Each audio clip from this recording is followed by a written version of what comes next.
Bonjour et bienvenue dans ce nouveau MOOC sur la pharmacopée de l'urgence proposé par les chats noirs du 3SM. Nous allons nous intéresser aujourd'hui à la tachycardie de Bouvray. Petit rappel, c'est celui qui injecte qui est responsable.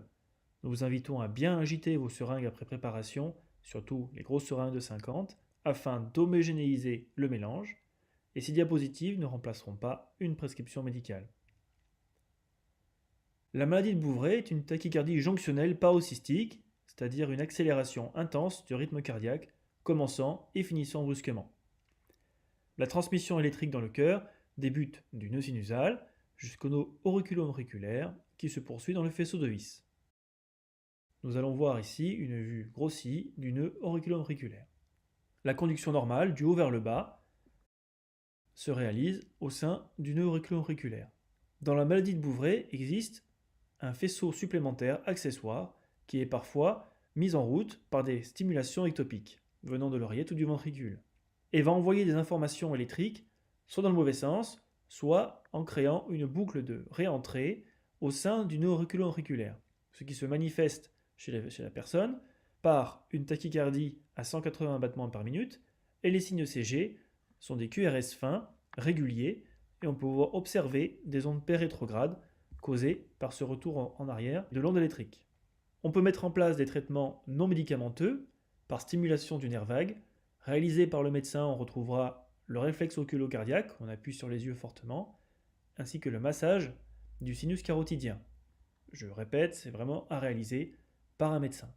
Le secouriste ou l'infirmier pourra proposer au patient de boire un grand verre d'eau glacée, évidemment en absence de troubles de la conscience ou en absence de nausées et vomissements. Le traitement médicamenteux, on va retrouver l'astréadine et le tildiène. L'astréadine est de l'ATP, de l'adénosine triphosphate, injectée en IVD flash à une dose unique de 20 mg. Sa demi-vie est très courte, 10 secondes, et elle permet de confirmer l'étiologie de la tachycardie jonctionnelle. Le patient peut être laissé sur place le plus souvent, sauf crise inaugurale. Dans ce cas, un passage en cardiologie et une investigation plus importante sera nécessaire.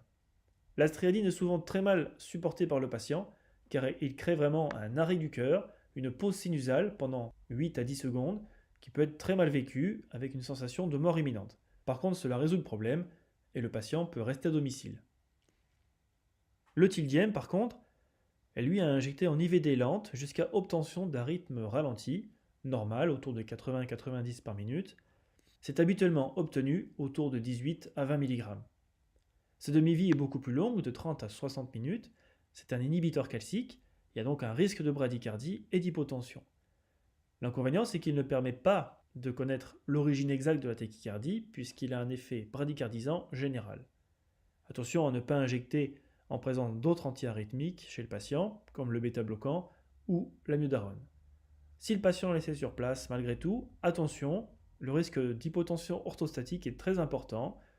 Il vaut mieux le préférer un passage aux urgences pour le surveiller jusqu'à l'élimination complète de l'inhibiteur calcique.